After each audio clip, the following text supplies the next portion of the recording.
Hey, Patreons, welcome back to the Spotlight, our segment where we talk to creators, luminaries, and just overall really cool people in the pop culture space. I am joined extremely long distance with an iconic creator from Marvel and Valiant Comics, Mr. Bob Layton from Korea, as a matter of fact. Bob, hello. Annosio. Nosio. It's great. It's great to have you here. Your work is iconic. We're gonna dig right on into it, but I always like to get started, at the beginning. How did you get rolling? How did you get into the business? How did you get into loving comics? I learned to read off of them before I started school. My sister Sue taught me. I could tell what was happening in the pictures. I was 4 years old. I could tell what was happening in pictures, and she would read it to me, and eventually, she got tired of reading comics to me, and decided to teach me how to read. So that kind of put the hook in me right there. I never had a fireman or policeman stage. I went right to I want to tell stories for a living. This is so impressive. And what's really ironic is that comic was a Jack Kirby and Wally Wood Challengers of the Unknown showcase book, and I wound up working for Wally Wood as my first apprentice job. And when I told Woody about it, he's like, he didn't give a shit. It's just another job to him, right? But Yeah. that's what I always tell my apprentices. I say, you just never know when you're going to change somebody's life. You can't think of it as just insignificant, issue by issue contributions. Somebody out there's life is going to be changed by what you're doing. Right. Woody had no idea. He could care less that he was setting me on a path my whole life. So when I got out of high school, growing up poor, I didn't really have an opportunity to go to college or whatever. So I started my own fanzine. I was living in Indianapolis at the time, and I started my own fanzine. I hooked up these two other fans, John Byrne and Roger Stern. Oh, and just some guys. The three of us put out a fanzine called CPL, and from that it kind of snowballed, and we wound up getting into business that way. That's wild. My goodness. And then it was a run from there. I mean, one of the most iconic things when I think about it, and it's funny, I've got framed here in my studio and then also in my home office, some of the Iron Man covers that you've done, the famous, Demon in a Bottle. So that run on Iron Man that you did in the 70s, and it was well into the 80s because it was a run and then you stopped and you came back, just looking at the research, created some of the more iconic moments pre-MCU. For Iron Man, 120 something issues. That's why. I mean, there are nobody titles stays that on a book like that now, do they? No, there are no books. There are no new books, I'm sure, that have started in the last 30 years that have that number of issues like continuously. So in the 120s somewhere. Yeah. So looking at that run, like if we focused on that run and kind of some of the iconic moments that you created, because there was Obadiah Stane and the Ironmonger, those are the ones I think of. Because I did not create those. That was not you. Okay. Denny O'Neil. That was in the gap in between. Yeah. Well, talk to me about some of the moments that did happen that ended up on the big screen and how you felt they were represented, or if there's maybe something that you're like, they really should have gone in this direction, like your own personal opinion. Oh no, it's not a personal opinion. This is the opinion of the people that worked on the movies. Yeah, okay? Yeah. Because I was there for both the first two Iron Man films. Oh, okay. Right? I'm personal friends with Hawk Osby, who wrote the original Iron Man movie. That did not, to quote Spock, that did not come up in my research, Captain. I apologize. Well, because it's it's not one of those things where I just like I know this guy, I know that guy. How are you going to do that? But, right. Both Downey, David Maisel, and Hawk Osby all pretty much they had the research for Iron Man, but they all said it was the run that David and I did that basically was the spirit of what they were trying to create with the movie. David Maisel, who founded Marvel Studios, is the biggest Bob Layton Iron Man fan that ever walked the planet. Fantastic. His office is filled with original cover art he's purchased over the years by me, and gave me the best compliment of my life. He said there would be no Marvel Studios if it wasn't for his love of my work. Wow. And I said that's a huge compliment. I said I'll take that with me. Yeah, definitely. And Hawk, who we didn't actually meet up on the set. I went out. I was working post production on Iron Man, and so we didn't actually meet up until later. But Hawk said that they had sent him all the entire run of Iron Man, and the only ones that resonated with him and Mark Fergus was the ones that we did, and they based the movie on that. So uh, the fact that they have cherry picked so much out of there. Um, Interestingly enough, like I said, we are sitting on the set of Iron Man 2, and Favreau says, "Hey, you did that cover where Tony Stark's falling out of the helicarrier, right? And he's changing Right. his armor." He goes, "That's Good my one. favorite cover in the world." He goes, Yeah. "I'm not supposed to tell you this, but we're doing it in the Avengers," you know. And I'm like, "Oh, no shit, really?" So yeah, that the free fall Tony Stark changing armor was totally an homage to that. That's But awesome. in talking with these guys, I mean, so much of the Banner Stark relationship came out of the early issues that we did with the Hulk. Um, Civil War actually started in Armor Wars, the split between Captain America and Iron Man. And I mean, other writers have picked up from there. Right. And I love that run. Yeah. interestingly enough, because like I said, we were really trying to redefine Iron Man because, like I said, it was always such a terrible book in my opinion. It needed what we brought to it. Basically, it needed to look like armor, and Tony Stark needed to be a rock star. Yeah. Because as a kid, I didn't want to be Iron Man. I wanted to be Tony Stark. That seemed like a more achievable goal. That's why one of the reasons I live in Korea is Iron Man is the most popular character here of American characters because he's considered triple. Triple is a word they use for somebody who's a captain of industry, top of the food chain kind of guy, right? Uh, and then he has the cool armor too, which they like shiny robot looking stuff. So when I got here, I found out that there's a lot of free meals waiting for me out there when somebody found out who I was. Yeah.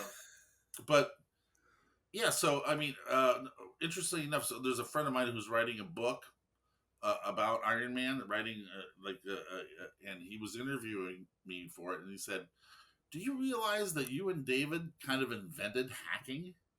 And I said, Really? "No." I said, "No." He goes, "You had Justin Hammer hack Tony Stark's armor in 1979, before computers, Right. And it's like, I said, "God, I never thought of it that way." He said, "Yeah, you kind of did." And I'm like, that's really bizarre. I mean, we called it an override, but yeah, basically, right. Acted. Yeah. Yeah. Yeah. So I think a lot of that came from the science part of what I contributed because I used to read Scientific American religiously, and I would try to apply that stuff to Iron Man to make it more believable.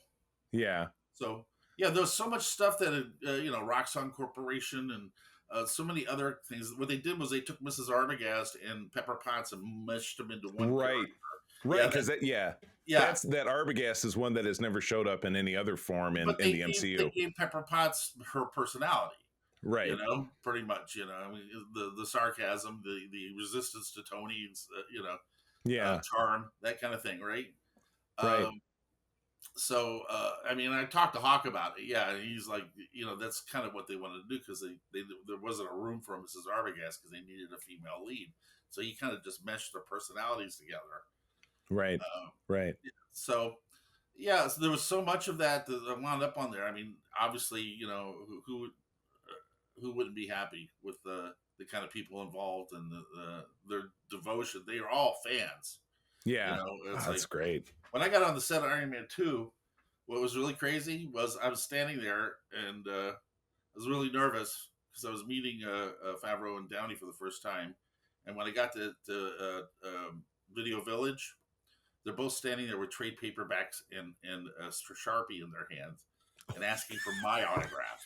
And it was the most surreal moment of my life, okay? Because I'm sitting there nervous. And, Barry Curtis is walking me into the lot, and there they are, like being fanboys. And crazy It's moments. fantastic. And then But Iron Man, they did a lot of really exciting things, I think, in Iron Man 2, because I'm remembering Justin Hammer. I will freely admit I grew up a reader of Spider-Man. Spider-Man was kind of my jam. And so I've not read a ton of that run that you were talking about, but I think now I will go back and do so because I have Marvel Unlimited, so it's easy to access it. So I'm going to go back and, now that you and I have had a chat about it, but I really enjoyed even though it was cast against what you saw in the comics, that Justin Hammer was this kind of like Silvermane, he was this old guy, that they cast Sam Rockwell, who I find super delightful. So I he thought is a great guy in person. Okay, I mean, and yeah, a fabulous actor. But they, I mean, Justin Theroux, who they hired, was a friend of Downey's, who they hired to write the second movie. Eh, he wrote Tropic Thunder, which is a great comedy, right? it's a fun All movie. right, Yeah, and they just came off Tropic Thunder, and they wanted a comedic element, but it's just a shame because they wasted Justin Hammer there. Although there's a possibility that he may have a comeback at some point, but because the whole idea was when David and I created him was that he was supposed to be that warning thing for Tony Stark. Like, this is what Tony could have become if he stayed on the path he was on. And that's I wanted to have that kind of James Bond villain, that somebody sophisticated or whatever. But that's why I kind of patterned him after Peter Cushing. Right. Okay. Yeah, and the name Hammer came from the old Hammer films, right? Right. So, Sam's version was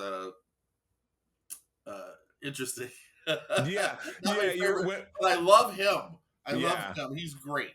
Yeah. When you paint the picture like that, it's really, while it to the layman, like I didn't know any of that, to be perfectly honest with you, but I enjoyed the portrayal. But the way you described it also sounds like you're setting them up like you said, Peter Cushing or Blofeld versus James Bond, kind of iconic villain. Yeah, no, there's so much. A lot of my influences for Tony Stark came from James Bond. Yeah, it's perfect. Absolutely perfect. Well, yeah, I might have to get from you like like, hey, definitely focus on this arc or definitely focus on this arc. Yeah, well, Charlie, you got to remember that I'm pre Star Wars guy. When I was a kid, so my Star Wars was Goldfinger. Okay, well, that is still my favorite James Bond movie. I went to see Goldfinger 6 times. Okay, that was your Star Wars, right? Exactly. Yeah, that was my Star Wars, right? I mean, I still I see Joe Masterson to this day. I'm still like, slightly aroused. Yeah. Oh, it's fine. No, yeah, my first movie when I was a kid was The Empire Strikes Back. I was 4 years old, so I was born in the 70s. I'm sorry, don't hate me. I'm not even young. I'm almost 50. Some people consider that old. Well, my birthday's coming up next month. It'll be 72. Oh my gosh, yeah. Well, it's still when it comes out of my mouth, I can't really. Joke on it a bit. Yeah. You're still crushing it, I think, because I follow you on the socials and I love seeing your art and I love your stuff. So I surround myself with young people. That's it's like I said, it's the best way in the world to not get old. This is an argument that I have with some friends of mine who are like, I'll throw out a reference and it'll be a friend of mine who's older than me. And they're like, well, I don't know what that is. And I'm like, well, it's blah, blah. It's like, if it's a kind of music I don't listen to, I'm like, I don't listen to it, but I keep myself abreast of things so that I don't feel like a dinosaur. You know what I mean? I'm in Korea. All I hear is friggin' K-pop, dude. That's a bridge too far for me. Although I promised one of my friends here that I would watch K-pop Demon Hunter. She's watched it 5 times already. And I've said, oh God, okay. I hear it's great though. That my business partner, who I record other shows on our network with, has watched it and raved about it. And I'm still like, I bet I'll cave eventually, and then I'll end up loving it too, and then I'll fall down the rabbit hole. Watch it this week. I made a promise to Simone that I would do that. So there you go. Yeah, it's like, but so what I do here now is like I'm teaching a group. I have this drink and draw thing on Thursday nights, and yeah, I saw. I'm teaching a group of young people their Western comic techniques because most of them have never worked on paper in their life. Oh wow! They've been on pads since kindergarten.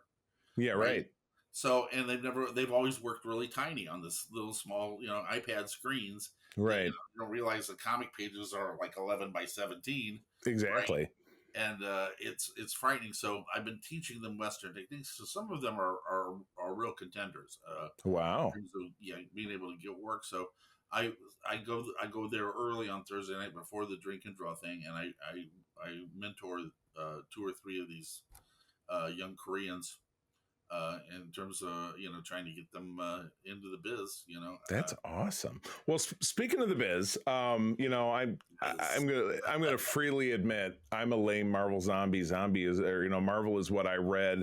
I dabbled in DC a little bit because they had the Star Trek license back in the '90s. I love that I book, but dabbled in DC a little bit too, yeah, but that's yeah, it. but I was always reading Avengers, West Coast Avengers, all the Spider-Man titles. Like that was my '90s reading. So my knowledge of Valiant Comics, which you co-founded with the late Jim Shooter and several others in the early '90s, I don't know anything about it. So I wrote in my notes, explain it to me like I'm a 5-year-old. Tell me about Valiant Comics. Tell you about Valiant Comics. The short version is after Jim was fired at Marvel. We lost touch for a couple of years. He hooked up with Steve Bazarski, and the two of them raised $2 million through a venture capital uh, Wow. company to do. Okay, you ready for this? Marvel on Ice. I mean, Patton This is Oswalt late has a bit where 1980s. They he want to finishes do by saying, "Stop drilling, you struck oil. I want to see it." Marvel on Ice. Yeah. So as you could imagine, it didn't go over well. They couldn't really find anybody who wanted to skate wearing a Hulk costume. Uh, uh, with the $2 million, they still had the investment capital. They decided to start a comic book company. And at that point, Jim contacts me and makes me an offer. I'm still working on Iron Man at this point. In fact, Johnny Jr. was coming back to the book, and he and I took over as doing the whole thing, and Johnny was going to come back, and Dick Giordano, my other mentor, always groomed me to think on the business side of it as well as the artistic side, because he was a great businessman slash artist, right? And he Mm-hmm. groomed me that way. And I saw an opportunity for me to actually own a piece of what I created. So I quit Marvel after being on contract for like 10 years and lost my health insurance and all that kind of stuff and rolled the dice, right? Sure. Uh, and unfortunately, the first two licenses that they went and got was Nintendo and wrestling.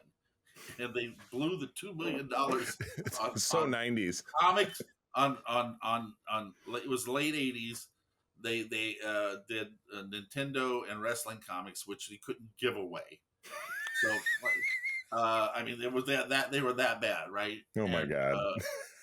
because nobody wanted them. It's like people want to play video games; they don't want to read about it. I mean, ironically, you're right. Those things are super popular, but how does it translate to it the doesn't comic translate. page? That was the point. Yeah. I argued that with them, but I lost that. So anyway, finally, we had the rights to the Gold Key characters from Okay. uh, classic media.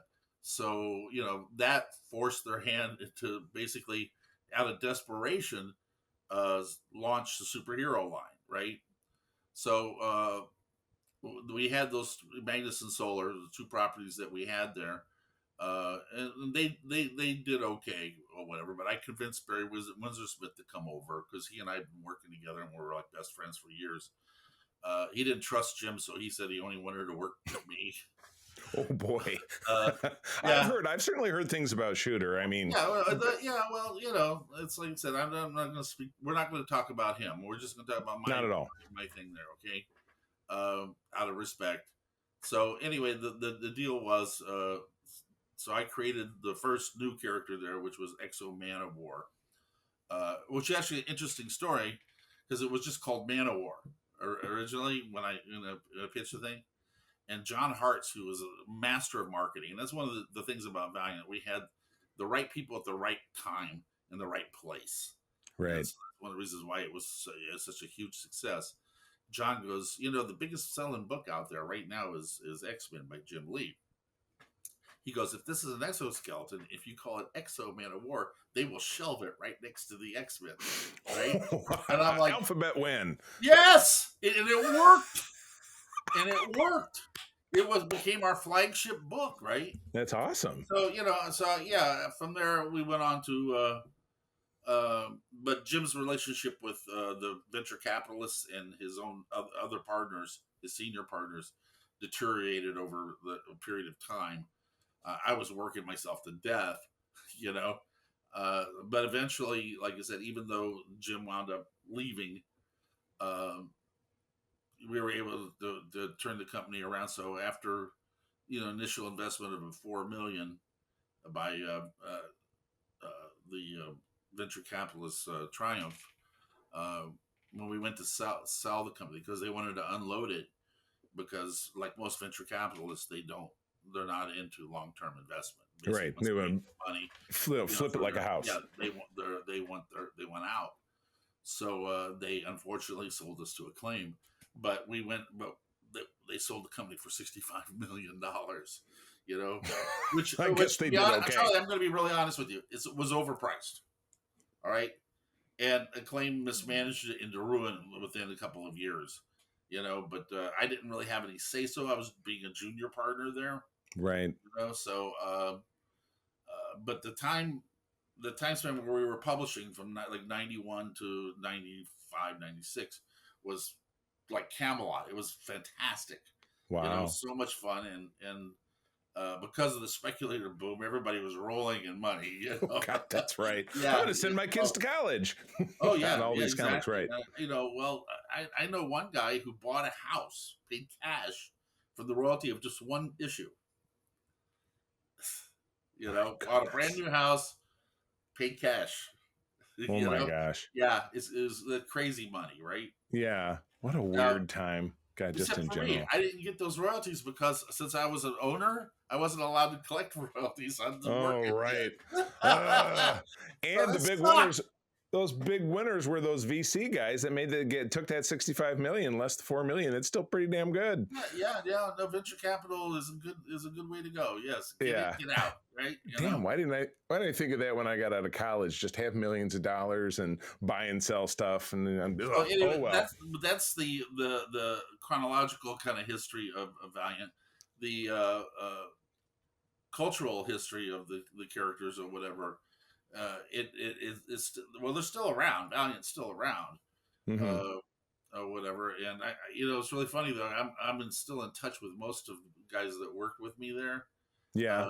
It's like it was a real sort of family business in a lot of ways. Uh, Gotcha. yeah, so that camaraderie 30 years later, I mean, a lot of us are still close. That's So awesome. yeah, so it Well, I was might have to hit you up and kick some of those guys my way. I love having chats like this. This is fun. yeah, This it's like yeah. yeah, the business side is just as interesting as the comic Yeah. side sometimes because there's just so many things going on there. Right. Um, uh, but like I said, and for me it was such a great experience because Yeah. I sat on the other side of the desk. I listened to all the complaints that I used to complain about, right? But I used that time to educate Right. the people that we were training, the people that worked under me there creatively.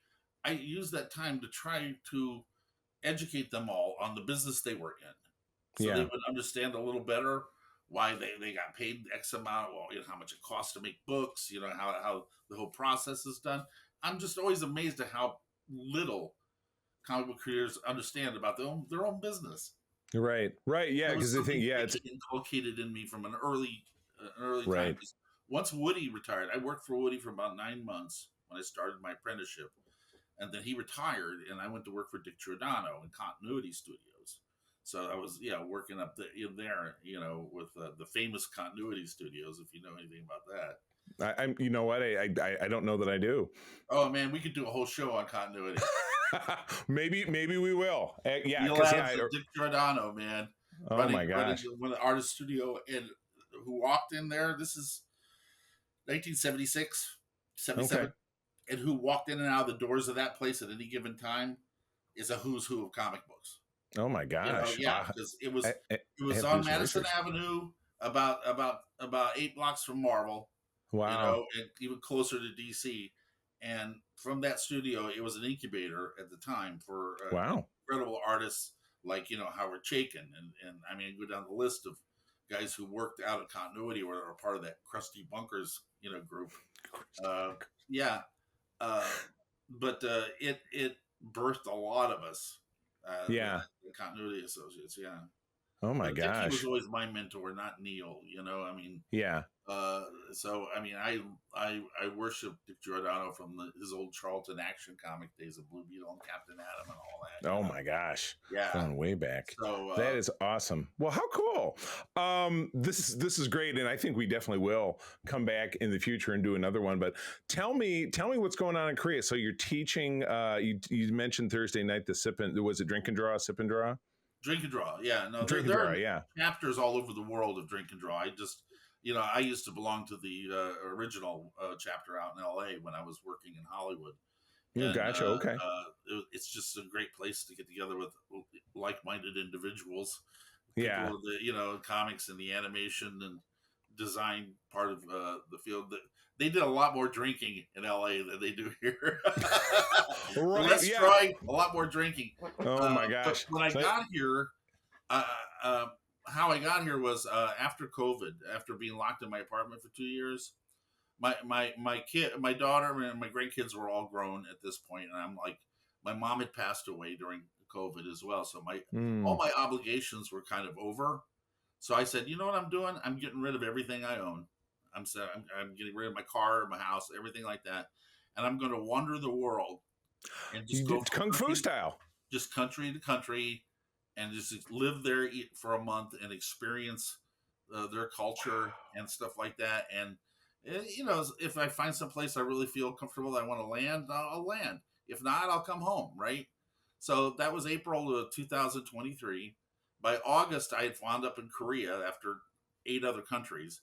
Or something. Yeah, I wound up in Korea, and I really loved it here. I mean, it reminded me Yeah. of being back in New York during the '70s, and that kind of Wow. everything's mom and pop here, and you have to walk to. They don't have supermarkets like in the states. You got the vegetable guy, and you got the dry goods guy, and you got the bakery guy, and the fish guy, and you have to get up and make an effort to do stuff. And Yeah. I'm an urban guy, and I kind of like walking the streets, and Yeah. so it reminds me of being back home in New York back in the '70s. Oh my gosh. And That's the cost of living here is really, really low. And I wow. said, well, Okay. because as comic book creators, we don't have a union or a retirement plan or anything like that. So I That's what said, I've heard. Yeah. I said, if I put in for my retirement, I can pretty much live here just on what I get from that. And I said, everything else is just gravy. And Right.